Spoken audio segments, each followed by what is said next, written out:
lands of the Middle East, a desert, long before the world was old. In the beginning of all the years, when the world was so new, the animals were just starting to work out for man. Working, working, working, work. Pull and push and yank and jerk. Woo! They worked and worked and worked for the man. Our work in the desert is long and hard, since it is the beginning of the world and all. The animals are the most important to our jobs. Ox, start the plow. All work indeed. What's man talking about? It's all on us. You know, pulling a plow through hard dirt is tough. Horse, try around and take me where I need to go. Your wish is my command. Let's go. Dog, fetch and carry supplies and water. The work is never ending. Ugh. Now, as busy as the ox and the dog and the horse were, there was a camel who did not want to work. Why should I? Whenever anyone spoke to the camel, all she said was, Humph! just humph, and nothing else. Camel, oh camel, come and plow like the rest of us. Humph! Camel, oh camel, come and trot like the rest of us. Humph! Camel, oh camel, come and pull and fetch like the rest of us. Humph! How rude! Humph indeed! We'll see about all that. We'll talk to the man and see what he says. Horse, ox, and dog, why do you stop working? Why are you idle? We have a complaint. Is it right for the camel to lie about and never do any work? She just cries out, humph! Nothing but.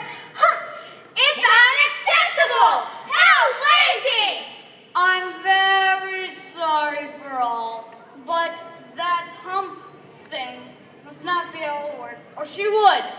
I'm going to leave her alone, and you three must work double time in her absence. What is it doing?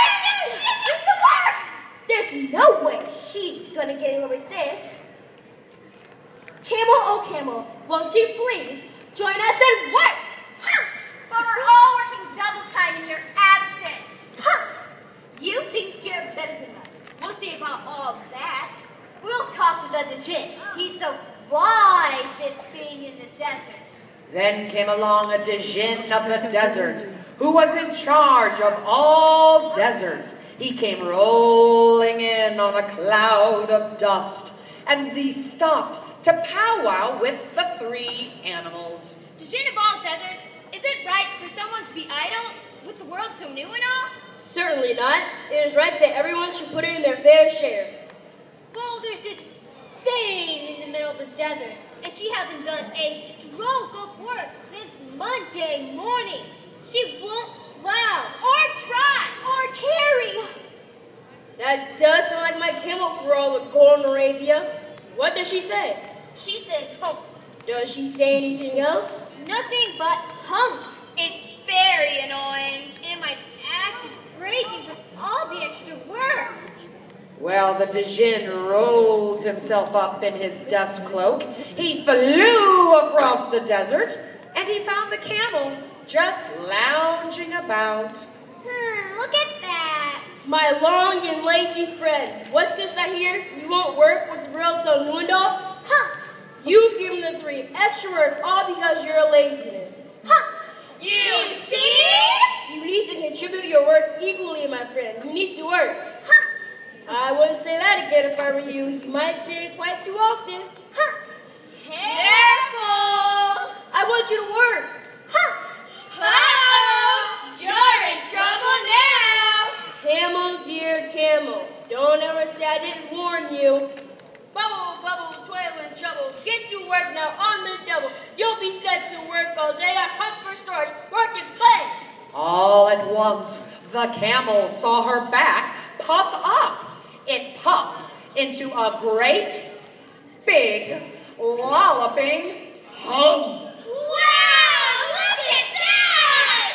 What's happening? Do you see that? That's your very own hump. You brought it upon yourself by not working. Now get to work. How can I with this hump on my back? It's all because you missed all those days without working. Now you can work for 3 days without eating. Because you can live on your hump. Don't ever say I didn't warn you. Now get to work. From that day to this, the camel always wears a hump.